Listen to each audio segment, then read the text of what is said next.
you are a long-time watcher on this channel, you know that I'm really annoying. And something I've been talking about for over 2 years, because once again I'm really annoying, is Randy Orton versus Cody Rhodes. Now, of course, Randy Orton just won the Elimination Chamber. Good for old Randall Keith Orton. I hope he is doing okay. But all of a sudden, there's a bunch of rumours. And listen, this is going to go up on the Friday, so tonight on SmackDown, we're going to learn loads more. That maybe, just maybe, the main event on Saturday night at WrestleMania 42 is going to be Cody Rhodes versus Randy Orton. There was a big shifteroo. Look into my eyes, I tell you, WWE. You have to do this for me. That's right, I'm being super selfish, but we are going to get into it. As you are here, please do like the video, share the video, and subscribe. I'm Simon Miller, I'm the Bald Idiot. I've been making content for a long old time, and I will throw wrestling videos in your face basically every single day, which sounds offensive, but I promise it's fun.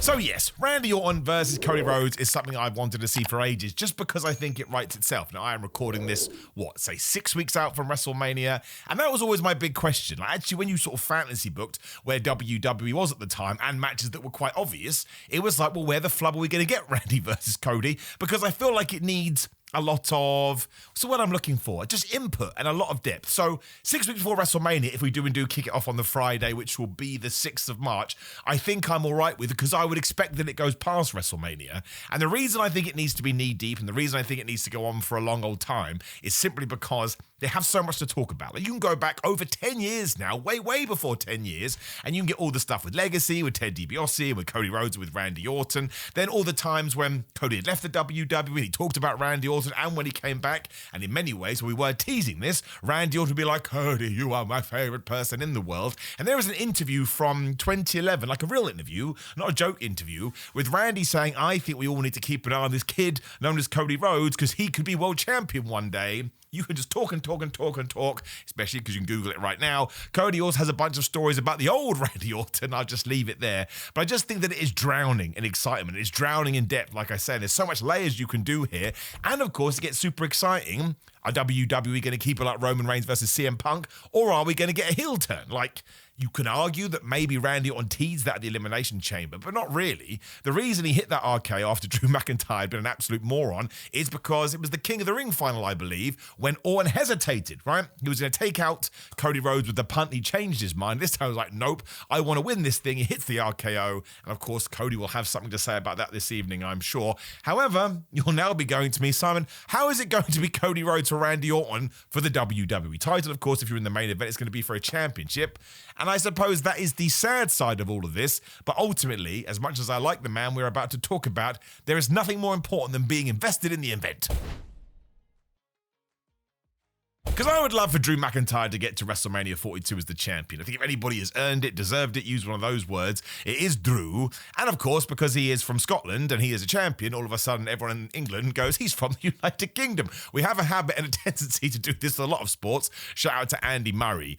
But I just think he may have found himself in an odd position. Now, I can never get mad at this because we never thought that Cody Rhodes was going to lose the title before WrestleMania during the 3 stages of hell. So for Drew McIntyre, even to get this 1 month run, is it more than that? Probably 2 months run, around about 6 weeks run, I think it was good for his career and I think it was good for his main event status. Because him versus Cody had so many singles matches and Drew had come short so many times, eventually fans will check out. Even if WWE wanted to keep hammering it, the audience can feel that you're never going to pull the trigger and you just go and do something else, right? You learn that as a kid. Eventually, you just find something that is going to entertain your brain. So allowing him to be the champion and get through the Royal Rumble and get through some, he hasn't had that many singles matches, but still, he has been a piranha, right? He's been an absolute asshole to all of these people.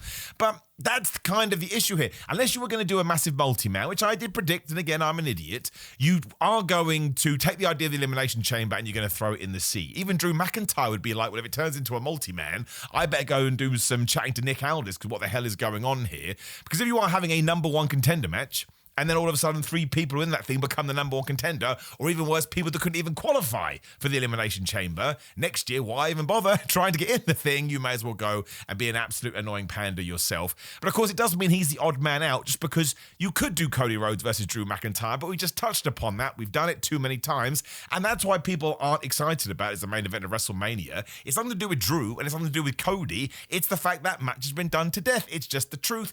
Like when Brock Lesnar and Roman Reigns seemed to fight at every single WrestleMania, some of those matches were quite good, but in the build, you're like, oh, I cannot believe we're doing this again. It's absolutely crazy. Now, I don't think Cody versus Drew is that bad, but for me personally, and I can only give you my opinions because I'm me, Cody versus Randy for that title and going into all their story and all their history and all their lore and maybe turning one heel, maybe it's Cody that turns heel to appease all the people on the internet, that to me all of a sudden sparks a huge interest, even more so because to do that, what is going to have to happen on SmackDown tonight? I would hazard a guess, as we are doing the Cody Rhodes-Drew McIntyre rematch, well, I guess Cody Rhodes would have to win. Now, of course, that's going to set a bunch of people off, and more power to you. Not me. I still love Cody Rhodes. I love a white meat babyface, but that could be the catalyst potentially for turning him heel. But I don't mind doing another title change on television, especially when you have a 3-hour show, especially when you're this close to WrestleMania. As part of these rumors, and again, we don't know, it's speculation at best, Randy and Cody were only told about this sort of late January, so it is sort of in a state of flux. I guess you could change it again. But you also have the Drew McIntyre-Jacob Fatu feud that I'll just get to in 1 second. But I have no problem with WWE actually taking a risk of doing 2 title changes on SmackDowns, and I think that kind of bookends it very nicely as well. We didn't think Drew McIntyre was going to win the 3 stages of hell. He does. We didn't think that Cody Rhodes was going to win it back, and he does. Although actually, there was a time before whenever that SmackDown was, early January, where I said, even if Drew McIntyre holds it till the Raw Rumble and you do the rematch there, that is better than him losing. And that is still true. Now, usually what happens, because we are just human beings, is if I had given it to you then and you were a Drew McIntyre fan, you would have eaten my hand off. You would have bitten my hand off because that's better than Drew McIntyre losing. So even if we got to the Royal Rumble, which is 3 weeks afterwards, and Drew would have lost, you'd be like, okay, well, it was a crazy short title run. As long as you come up with a good story, I think you can get away with it. But Drew having it for less than a month is better than him not winning it for all the reasons we pointed out. But now, of course, he gets through the Royal Rumble, and I guess he gets through the Elimination Chamber, even though he wasn't technically competing there. And then when you're presented with the idea that he could lose the belt, you're like, no, it's not the right thing to do. And maybe it's not, right? Maybe there is something else you can do there. I'd enjoy the multi-person match, but I've always told you why. It really, WWE's going to have to be spot on with the creative to make it work. But there's also other matches that make all the sense in the world. Again, Cody Rhodes versus Randy Orton, to me, you don't even need to have to put any effort in. You don't even need to script it. Cody Rhodes wins tonight. He's now the champion again, or Friday, whenever the hell I put this up. And then Randy Orton already has his match confirmed. You can't take that away from him. So they are pushed together, and you have to do the big old promo, like we did with Punk and Roman Reigns. Let them go that kind of crazy, because they absolutely can do it. And then if all of a sudden you want to bring in the nuance of the good guys and the bad guys and talking about all their history, once again, you don't need to do it right up a bit of paper. You just tell them, oh, hey guys, why don't you go talk about this as if it was real, because it is real. And that will sucker us in a bit more, because in the modern day, if you can take a fictional story and blur it with reality, us nerd fans go absolutely crazy. But also there's a bunch of people that are kind of floating around that do have no direction, that should be in the world title picture when we get out of WrestleMania, because you have to imagine sometimes WrestleMania needs to sort of serve the future as well. And that is Jacob Fatu, it's Sami Zayn, and of course it's flipping Drew McIntyre. Now, I have got it in my head a little bit that you could do Sami Zayn versus Trick Williams, because they keep falling out. Originally, I thought maybe it'd be Trick versus Randy Orton. And I'll do this on a different video. And it's not necessarily my idea, because I kind of thought about it, but then I realized lots of people were thinking about it. So not as smart as I thought I was. I do think there is a potential to turn Sami Zayn heel and turn Trick Williams face and allow them to do a bit of a feud. And I say this for 2 reasons. One, Trick Williams is a babyface anyway. Everybody loves him. And I understand why he was brought up as a heel, and I'm sure the plan was always to make him a good guy. But when the fans jump on the bandwagon that quick, I think you just got to ride the bandwagon into town. And as for Sami Zayn, he has been a face for a long old time, and he's a brilliant babyface.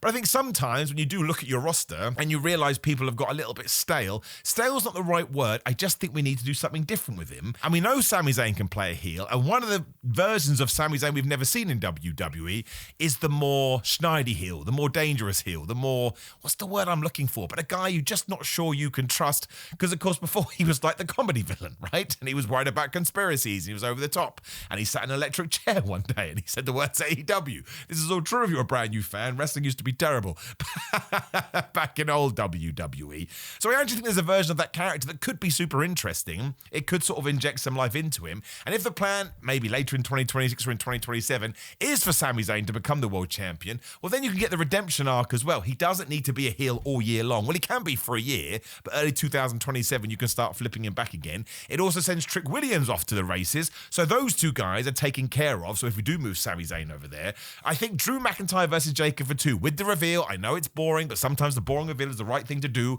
like Seth Rollins being the masked man. But if Jacob for 2 does find out, how dare you, Drew McIntyre? You were the guy that attacked me back in November, whatever it was, when he had to go away for a while. Now I must slay you at WrestleMania. And of course, the winner of that one can be waiting for either Cody Rhodes or Drew McIntyre after the fact. And actually, you may be able to do, no, you want to go back to Cody versus Drew. I was going to say you could do a bit of a flip there and do Randy versus Jacob as a surprise, but then you have to go back to Cody versus Drew, and we don't want to do that. So maybe it can be Cody, but then if you do Cody versus Jacob, as I cut myself off, you have to do Randy versus Drew, a match we've done 47,699 times. That is past WrestleMania. But as soon as I saw all this sort of word coming out there, I was like, I want to see Randy Orton versus Cody Rhodes. And with a decent amount of time left before WrestleMania, we can do those promos, we can play with the characters, and I just think it would feel like a massive deal. I'm repeating myself now, but I really want to double down on this in the same way that CM Punk and Roman Reigns does. It's almost the same feud, but different in a nice way, because Punk and Roman Reigns hate each other, right, within the world of the narrative, and maybe in real life, who the flub knows, based on things that did happen in reality. For example, CM Punk was super duper happy to have the Shield. He wanted Dean Ambrose, Seth Rollins, and he wanted Chris Hero, I believe, and of course WWE stuck Roman Reigns in there. I'm sure Joe Anoa'i, the real life person's like, I get it, but the Roman Reigns character can be like, how dare you do that to me? And it's the same with Randy versus Cody. They were in the same group together. I think Cody turned on Randy within the story there, then Randy whipped their ass. You could even talk about that as well. But there's all the stuff outside it, like I say, the father-son relationship and everything with Dusty Rhodes, which does tie into Randy Orton. I just think we could have this awesome run where you're getting Punk and Roman Reigns going crazy at each other, and we're going, I can't believe what's real and what's fake. And then we do that as well with Randy and Cody. This is the kind of WrestleMania that I want. Listen, CM Punk and Roman Reigns are going to main event night too, but I'm so into the feud, based on the potential I believe it has. If you want to do Randy versus Cody on night 2, I'd be fine with that as well. And I really think that's the kind of matches that you want in those 2 slots, where we can argue, where we can move all this around. Especially because I think WWE is doing that thing that we always knew they were going to do. They moved WrestleMania over 2 nights so we could breathe a little bit and enjoy it. And apparently this year they're going to try and do more matches than ever. It may be 8 on one night and 8 on the other night, maybe even more. Well, there's also room where they may do 6 women's match, would be a record. That doesn't feel like a good record to me. I feel like maybe we need to start increasing the amount of women's matches on WrestleMania. That feels a little bit lame. But it does make me way more excited about WrestleMania. And again, I've done 2 predictions videos for WrestleMania 42, and not once did I ever put Randy and Cody down on a piece of paper. So more for me, the guy within our stupid space we have here, that would throw it in all the time. We got to do it. We got to do it. So now let's just do it. And I actually think if Backlash is still the pay-per-view after WrestleMania, you can extend it to there as well. I think you can get 3 matches out of it, and you can probably have Randy Orton win. I think maybe what I would do personally is I'd have Randy Orton win at WrestleMania, because Randy Orton goes heel, and not even necessarily heel, but heel in sense he does something that we would consider underhanded. I think the fans would quite like it. We then get to Backlash, and you can do whatever the hell you want to do. Probably some sort of, I'm not going to say a stalemate, but I think you probably could have something there which then justifies another match. And if you want Cody to win the title back there, you can absolutely do it. But that is such a solid chunk of time. And listen, you don't think Randy Orton knows what he's doing? I'm pretty sure that he does with his 25-plus year career. And Cody Rhodes right now, even though he's become somewhat of a debating talking point, I still think he's brilliant. I think he's a classic. You either die a hero or live long enough to see yourself become a villain. He is way better than people realise. But he's also easy to take shots at, because again, he is the face of the company, and he is a whiter-than-white babyface, and that's just an easy thing to go, ha ha ha, I absolutely hate you. I'm not bored of him at all. I don't mind Cody being the heel in this, again, because I think it's such a huge feud that it justifies it. But I still think waiting until the time is super duper right actually pays off the character more. I've said this a while as well. But people say, oh, we should turn Cody Rhodes heel, because this is posh wrestling fans I talk to, and reveal him as the guy that attacked Jacob for 2. I'm like, that doesn't make any sense. That happened, like I say, towards the end of 2025, when Cody really was, you know, I'm going to be the nicest man ever. How would you justify that? Why would that version, that character of Cody Rhodes, go and beat somebody up from behind and lie about it? Once again, your creative's going to have to have been on point. And I could be completely wrong here, and it could turn into what I would imagine. I don't think you can do more than 4. I think that'd be a bit ridiculous. So it would be Jacob, Drew, and Cody. I mean, you could do the triple threat match, but I just think WWE throw somebody else in there. I don't think it would be Trick, although I think it would do Trick the world of good, so it could be a Sami Zayn. Really, I don't know who the 4th guy would be. Maybe I'm forgetting somebody here. I mean, I guess you could switch LA Knight back, but that would be a super bad idea because he only just left SmackDown. And that's what I mean. When I start trying to fantasy book that way, I'm completely convinced it should be Cody Rhodes versus Randy Orton. Having singles matches in the main event is always better because it feels like beef versus beef. It feels like one guy versus one guy. And the poster looks better too. We all remember WrestleMania 2000 when they did the four-way, and then we did the Rock versus Triple H match at Backlash anyway. Although that did work. I don't really like that WrestleMania main event, but that Backlash pay-per-view buy rate is absolutely massive because that's the match that people wanted to see. So I guess from a business point of view, maybe it was a good idea. But I have doubled down on this now, and I convinced myself that it's the right thing to do. It should be Randy Orton versus Cody Rhodes. Cody Rhodes should win later tonight. Again, if you are watching this on the 6th of March, as I forget the date for the second time, that's not barbs being thrown at Drew. That's not me saying that Drew McIntyre has had a great title run. I think he's been a very, very good champion. We ranked all the champions last Friday. Please do check out that video. I'll make sure it's on the screen somewhere now, or you can most definitely find it. And I put him third. And the only reason I put him third is because, one, I'm really enjoying CM Punk's title reign. And two, I just felt like Kamala Hayes' US title run deserved a shout out because he's really put all the effort in. But Drew was right there, like nipping at their heels. So it would be a shame, and I guess he does pull the short straw in a little while, but he's still Drew McIntyre. I kind of feel like he would have to lose to Jacob Fatu at WrestleMania, but I also think you could extend that feud. I don't think it needs to be a one and done, but I mean, Jacob Fatu really needs to be in the main event scene going forward. But Drew McIntyre, once again, and we have to remember this, would have been in a persona non grata position if he didn't win that 3 stages of hell, and he did. And I'm sure loads of people are going to get involved here too. It could even be Jacob Fatu, and that rhymes, so it must be true. Maybe Jacob Fatu's not really a heel or really a face, but people like him. But maybe he does come out to try and beat Drew McIntyre up, and that opens the door for Cody. And Cody can absolutely start taking advantage of stuff as well, because he can easily take a microphone and still be a babyface and say, well, I'm sorry, Randy Orton took advantage of me after Drew McIntyre screwed with me, so why am I not allowed to do it when Jacob Fatu does it to me? And then there's things there, and then Randy Orton can bring that up. Cody, you didn't win that very honourably. And then Cody can go, excuse me, Randall, you didn't win yours very honourably either in the Elimination Chamber. In fact, that's exactly what I would do. I'm doubling down. Jacob Fatu, because he's done Hinge Maniac, comes out, which is what he also did in 3 stages of hell, let's not forget. This time he actually flip reverses it. Drew McIntyre can't handle it, admits I did beat you up. You do that WrestleMania match, and then it's Randy Orton saying, I saw how you win, you're a terrible person, and Cody went, well, you did the same old thing. We talk about the King of the Ring, we talk about everything else, we talk about stuff that happened back in 2010, and I have a good old time. And while I want everyone to have a good old time, when I'm watching WrestleMania, I will be the person I want to have the best time, mostly because I'm me, and I can't guess what other people are going to want from WrestleMania. I said that now, and it didn't make any sense.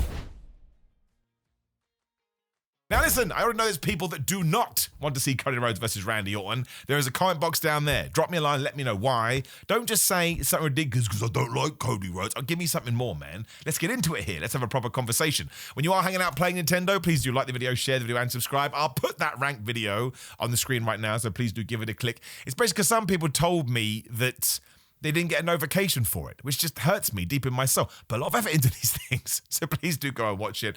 Otherwise, it is grillermind.com/Simon. Code Simon to get 10% off. Rainbow Sherbet flavor now live. I had one of the energy drinks yesterday, so I had 42 videos to do. The best, the absolute best. I wouldn't advocate for it if it wasn't true. Patreon.com/Simon316 if you want to support me that way. Simon316. Come follow me on social media because the 2026 world. A couple of TikToks for you. Under the Mat with Simon Miller. Also on YouTube. Again, there's a link down there. My dumb interview show. And come follow me at Simon316 or Simon J Miller, whatever flub it is, because TikTok is fun and it's a very 2026 thing as well. Pro Wrestling tees and Cameo if you would like those as well. Mostly, have a lovely weekend. You are my favorite people in the world because you watch my videos. What's wrong with you? Nothing. Keep doing it, please. Otherwise, I'm in very much trouble. See you soon.